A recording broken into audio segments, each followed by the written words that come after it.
आणि मंचावर जिल्ह्याचे जिल्हाधिकारी महोदय माननीय श्री अभिजित राऊत सर उपस्थित आहेत।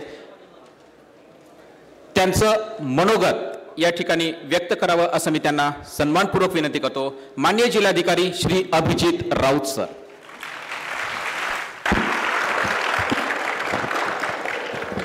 59व्या अखिल भारतीय मराठी विज्ञान अधिवेशनाचं आज आपण नांदेडमध्ये आयोजन करतोय आणि त्या अनुषंगानं सर्व जे या अधिवेशनाशी संबंधित मान्यवर आहेत, मंचावर उपस्थित असणारे या अधिवेशनाचे अधिवेशनाध्यक्ष ज्यांनी आताच उद्घाटन केलं डॉक्टर अजित केंभावी सर, त्याचप्रमाणे परिषदेचे अध्यक्ष डॉक्टर ज्येष्ठराज जोशी सर, या कार्यक्रमासाठी विशेष उपस्थित असणारे डॉक्टर महेश पालकरजी शिक्षण संचालक, त्याचप्रमाणे विशेष उपस्थिती असणाऱ्या आपल्या प्रिन्सिपल डिस्ट्रिक्ट जज मॅडम, मंचावरील इतर सर्व मान्यवर, या ग्रामीण पॉलिटेक्निकचे सर्व डॉक्टर पवार, त्याचप्रमाणे आपली जी नवीन नांदेड विभागाची सगळी टीम आहे ज्यांनी आयोजित केलं आहे, या सगळ्यांचं मी या ठिकाणी स्वागत करतो आणि सगळे जे यामध्ये सहभागी आहेत त्यांचं नांदेड जिल्ह्याच्या वतीनं सुद्धा स्वागत करतो।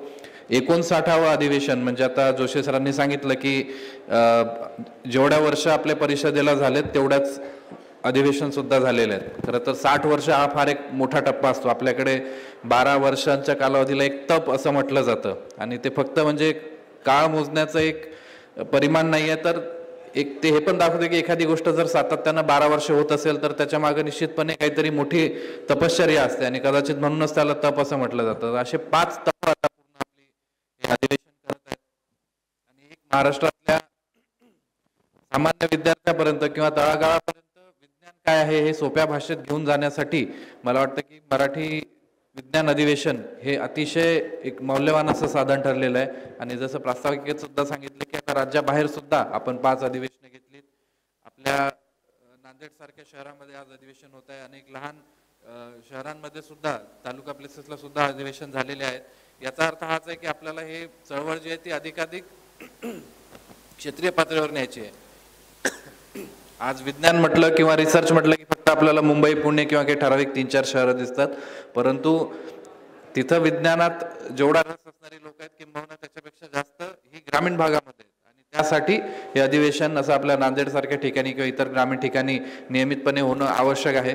आणि त्यासाठी परिषदेने जी एक सकारात्मक भूमिका घेतलेली आहे त्यासाठी विशेषतः मी त्यांचं आभार मानतो, अभिनंदन करतो। कारण या अधिवेशनांमधनंच विद्यार्थ्यांना भरपूर काही शिकायला मिळतं। एकीकडे नवीन शास्त्रज्ञ असतात की ज्यांना एक ग्रुप मिळतो, त्यांना त्यांचा रिसर्च मांडण्यासाठी संधी मिळते, परंतु विद्यार्थ्यांना सुद्धा एक दिशा मिळते।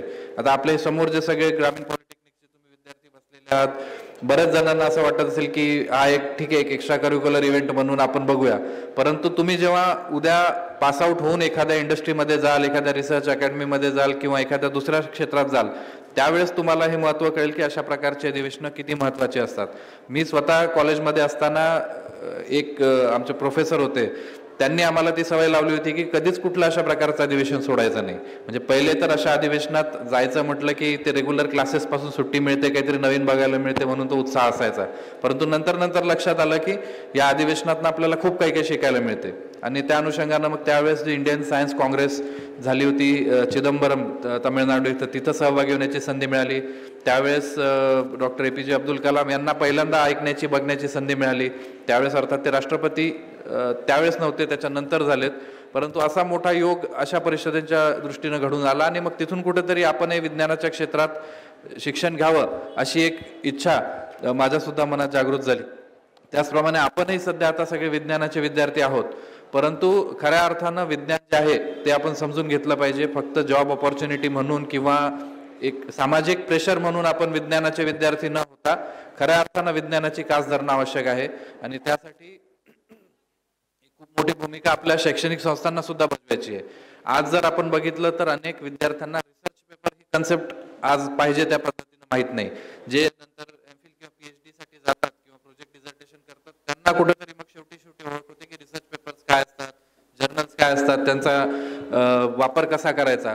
तर आमचे कॉलेजमध्ये काही प्रोफेसर्सनी खूप चांगली सवय लावली होती की जेव्हा एखादी शिक्षा द्यायची असेल, जर एखाद्या विद्यार्थ्याची अटेंडन्स कमी भरत असेल किंवा काहीतरी एखादं ट्युटोरियल कमी पडलं असेल तर ते रिसर्च पेपर देऊन त्याच्यावर प्रेझेंटेशन द्यायला लावायचे, म्हणजे त्या बहाण्यानं रिसर्च पेपर वाचून व्हायचे।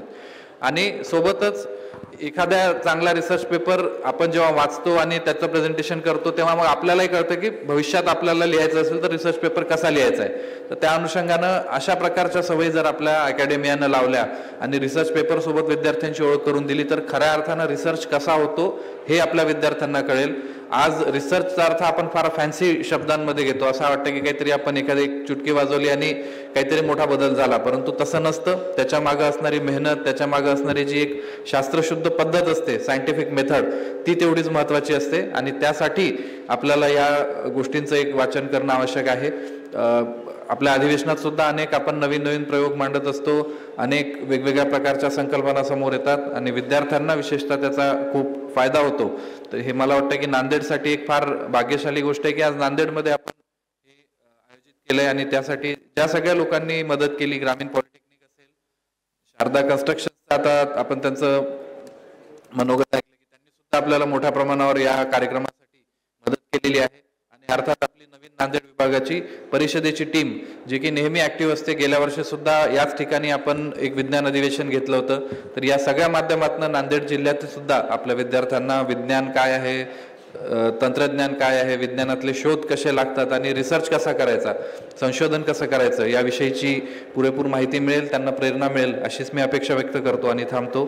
जय हिंद, जय महाराष्ट्र.